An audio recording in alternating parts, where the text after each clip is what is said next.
മരണാനന്തര ജീവിതം, കർമ്മവും വിധിയും, ജീവിതത്തിൻ്റെ കർമ്മരംഗം, നമ്മുടെ വിധിയുടെ നിയമം, മരണഭയത്തെ മറികടക്കാൻ, പുനർജന്മവും അമരത്വവും എന്നീ അധ്യായങ്ങളിലൂടെ വർത്തമാന ജീവിതത്തെ നിർമ്മലവും പരിശുദ്ധവുമാക്കി അനശ്വരതയിലേക്ക് നയിക്കുന്ന സരളവും സുന്ദരവുമായൊരു ആത്മീയ രചന.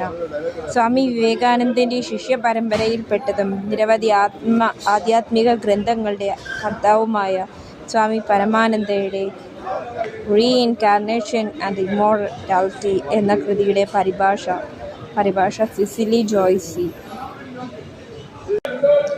ശിശിരത്തിൻ്റെ ശൂന്യതയ്ക്ക് വസന്തം പ്രായശ്ചിത്തം ചെയ്യുന്നു. കുരിശാരോഹണം വിയർപ്പിൽ അതിൻ്റെ ശ്രേഷ്ഠത കണ്ടെത്തുന്നു.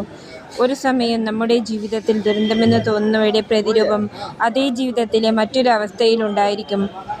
മുറുമുറുപ്പില്ലാത്ത ക്ഷമയോടും ശുദ്ധമായ ജാഗ്രതയോടും കൂടി കാത്തിരിക്കാൻ നാം പഠിക്കുകയാണെങ്കിൽ ഗ്രീഷ്മത്തിൻ്റെയും ശിശിരത്തിൻ്റെയും നീണ്ടതും കുറിയതുമായ ദിനങ്ങൾ നമ്മുടെ ആത്മാവിനെ പുതുക്കാനും കുളിർപ്പിക്കാനുമുള്ള നേരം പോക്കുകൾ മാത്രമായിരുന്നുവെന്ന് ആശ്ചര്യത്തോടെ നാം മനസ്സിലാക്കും. എവിടെ നിന്നാണ് എൻ്റെ ആത്മാവ്? എന്താണ് എൻ്റെ ആത്മാവ്? ഞാൻ അറിയുന്നില്ല അതിൻ്റെ നിഗൂഢ രഹസ്യങ്ങൾ.